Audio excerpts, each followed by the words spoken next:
Hi everyone, thanks for stopping by. Today I share a very interesting topic. This video speaks to the most dangerous aquarium fish disease types. I will list them all then speak to each separately. Viral infections, example Ecocid lymphosarcoma.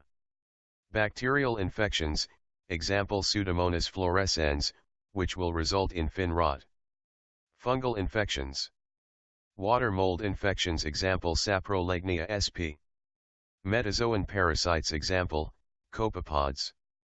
There are several other unnamed diseases which may affect your aquarium fish. To me personally, I believe the 5 listed above are the most dangerous. Let's talk a little about each. Viral infections. Lymphocytic disease is a common viral infection which affects the skin and fins of saltwater and freshwater fish. Although it is serious, it does not cause any health problems. The disease only disfigures the fish. Fishes kept in aquariums or outside in ponds are both susceptible to lymphocytic disease. The painted glassfish is the most prone aquarium fish to contract this infection. Common symptoms. The viral infection causes growths on the skin or fins, which look similar to cauliflowers. The lymphocytic disease does not pose any health problem to the fish, but the growths may make the animal less aesthetically pleasing. Bacterial infections. Many types of bacteria can infect multiple organs of a fish.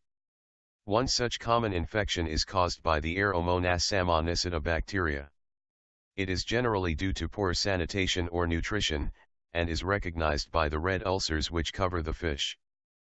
Koi and goldfish are the pet fishes most susceptible to Aeromonas infections, as are most warm water and freshwater fishes. In severe cases, it can prove fatal for fishes. Symptoms and types. The Aeromonas bacterial infection affects multiple systems in the fish's body, resulting in such symptoms as enlarged eyes, exophthalmos, accumulation of fluids in the abdomen, ascites, renal dropsy, kidney damage, ragged fins. Most infected fish have reddening of the body, with hemorrhagic spots in the gills, tail, fins, body wall, and internal organs of the animal, while others display skin and gill ulcers. I had this issue with a set of goldfish once. I purchased tetracycline as a prime medication. Although the Aeromonas salmonicida bacteria causes the infection, injuries, seasonal changes, sharp changes in water temperature, and poor sanitation or nutrition can all put the fish in state where it is more susceptible to the bacteria. Fungal infections. One of the most common fungal infections found in aquarium fish are the Aprolegnia and Ichthyophilus hofferi. Fungal infections in fish can cause damage to multiple body systems, such as the liver, kidney, and brain, and usually occur when the fish is in a weakened state, either due to injury or trauma. It can also develop if a fish is placed in poor living conditions, i.e. substandard water quality or an overstocked fish tank. Saprolegnia and Ichthyophilus hofferi are 2 such fungi that can be found in fish, whether they are kept in tanks, aquariums, or ponds. This is also referred to by many as water molds. Symptoms and types. The Saprolegnia fungus infects fish, or its eggs, affecting its internal organs and deeper tissues. Symptoms include light gray, cottony growths on the skin, fins, gills, and eyes. The Ichthyophilus hofferi fungus mainly infects older fish which are kept in aquariums. However, it is an uncommon fungal infection that typically occurs due to infected raw fish food. If left untreated, it may prove fatal for the fish. Symptoms are species specific, but unlike Saprolegnia, it will present small black growth in the skin. This fungus also causes bulging eyes, loss of color, ulcers, and cysts in internal organs, and sometimes causes fish to swim in abnormal circular movements. Causes. The Saprolegnia fungal infection is caused by having an unclean environment containing dead and decaying organic matter. The transmission and cause of the Ichthyophilus hofferi fungus is unknown, but keeping a clean environment for your fish is always a good practice. Water mold fungus. The most common presentation of water mold infection is as a relatively superficial, cottony growth on the skin or gills. Such lesions usually begin as small, focal infections that can rapidly spread over the surface of the body.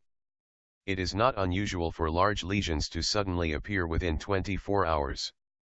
New lesions are white, due to the mycela of the fungus, and over time will become red, brown, or green as a result of trapping algae or debris. When the fish are removed from the water, they appear to have a slimy matted mass growing out of the skin and scales. This disease will progress rapidly, producing lesions that can form a deep, necrotic ulcer. This can extend deep into the body and will frequently affect internal organs. After time, the infected tissue will slough off, leaving a large crater-like hole, surrounded by dark red or white muscle. Although typical saprolegnosis lesions grow rapidly over the surface of the skin, they usually do not penetrate deeply into muscle. However, the damage to the skin or gills may be enough to kill the fish. The severity of the disease is determined by the area of skin and gill damage.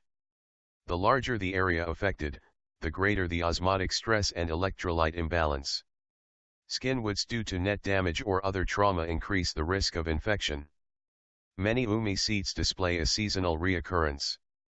Saprolegnia species are seen mostly in cooler months of the year. Most saprolegniaceous oomycetes are prevented even by moderate salt content in the water. There is also evidence that many fungal infections affect hosts that are stressed. Oomycetes infections can also be a secondary infection. If the fish had a pre-existing bacterial infection due to a motile aeromonad, aeromonas or hole in the side disease, the fungal disease will surely attack the open sores.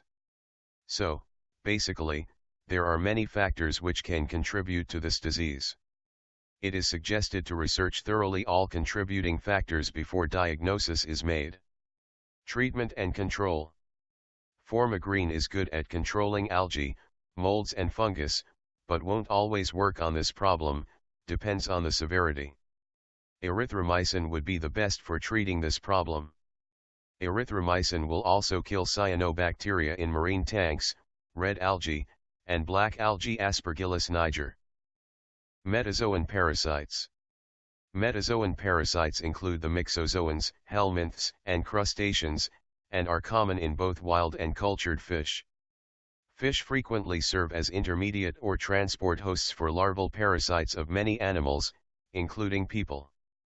Helminths with direct life cycles are most important in dense populations, and heavy parasite burdens are sometimes found.